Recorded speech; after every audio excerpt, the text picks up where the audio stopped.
હાલો મિત્રો, જય માતાજી. નવા સ્ટોરી વિડીયોમાં સ્વાગત કરું છું. આ સ્ટોરી મારા ઉપર છે. આમાં 50% સત્ય ઘટના ઉપર આધારિત છે.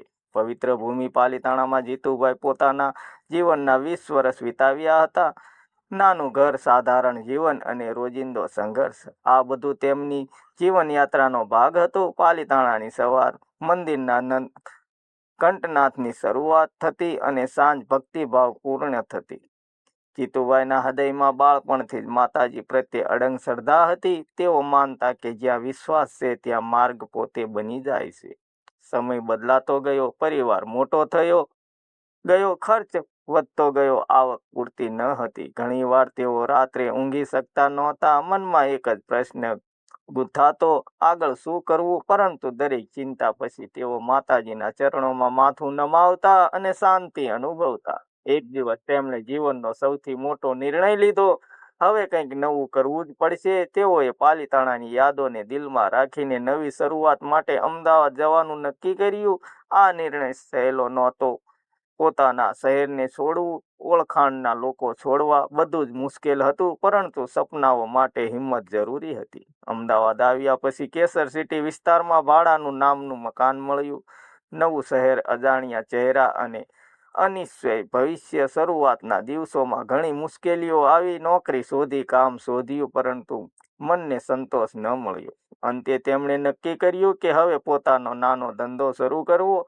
થોડી બચત અને થોડા ઉધાર પૈસાની એક નાની દુકાન ખોલી. દુકાન બહુ સામાન્ય હતી. થોડું ઘરેલું સામાન, રોજિંદુ જરૂરિયાતની વસ્તુઓ. સવારથી સાંજ સુધી તેઓ મહેનત કરતા, ગ્રાહકોને હસતા મળતા. કેટલાક દિવસ વેચાણ સારું થતું તો કેટલાક દિવસ આખો દિવસ બેસ્યું રહેવું પડતું.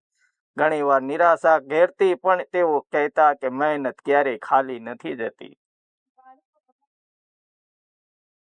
દુકાન ચાલતી હતી પણ આવક મર્યાદિત હતી. એક સાંજે તેઓ મોબાઈલમાં વિડીયો જોઈ રહ્યા હતા. ત્યારે મનમાં વિચાર આવ્યો, લોકો યુટ્યુબ પર વિડીયો મૂકી સફળ થઈ રહ્યા છે, શું હું પણ પ્રયત્ન કરી શકું? તેમને ટેકનોલોજી વિશે બહુ ખબર નહોતી, પણ શીખવાની ઈચ્છા હતી. તેમણે શરૂઆત કરી. મોબાઈલ સ્ટેન્ડ પણ નહોતું.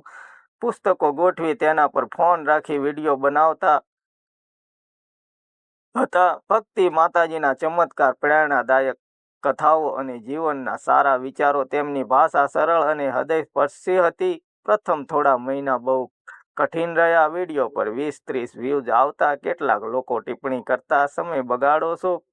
પરંતુ જીતુભાઈને વિશ્વાસ હતો. તેઓ દરરોજ એક વિડીયો બનાવતા, નિયમિતતા રાખતા. દુકાન પછી રાત્રે મોડે સુધી એડિટિંગ શીખતા. ધીમે ધીમે લોકો જોડાવા લાગ્યા. કોઈ કહે તમારી વાતોમાં શાંતિ મળે છે, કોઈ કહે તમારા વિડીયો સાંભળે હિંમત મળે છે. આ શબ્દો તેમને નવી ઉર્જા આપતા. સબસ્ક્રાઇબર 100,000 થયા, 10,000 થી 50,000 થયા. દરેક સંખ્યા તેમની મહેનતનો પુરાવો હતી. એક દિવસ તેમને સવારે યુટ્યુબ સ્ટુડિયો ખોલ્યો.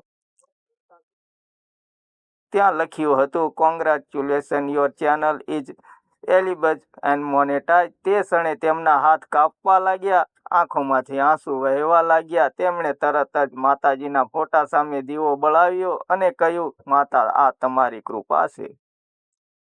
મોનેટાઇઝેશન પછી આવક ધીમે ધીમે વધવા લાગી. દુકાન પણ સારી ચાલવા લાગી. પરિવારની પરિસ્થિતિ સુધરવા લાગી. પરંતુ જીતુભાઈએ ક્યારેય અહંકાર કર્યો નહીં. તેઓ હંમેશા યાદ રાખતા કે આ બધું શ્રદ્ધા, ધીરજ અને સતત પ્રયત્ન ફળ મળે છે.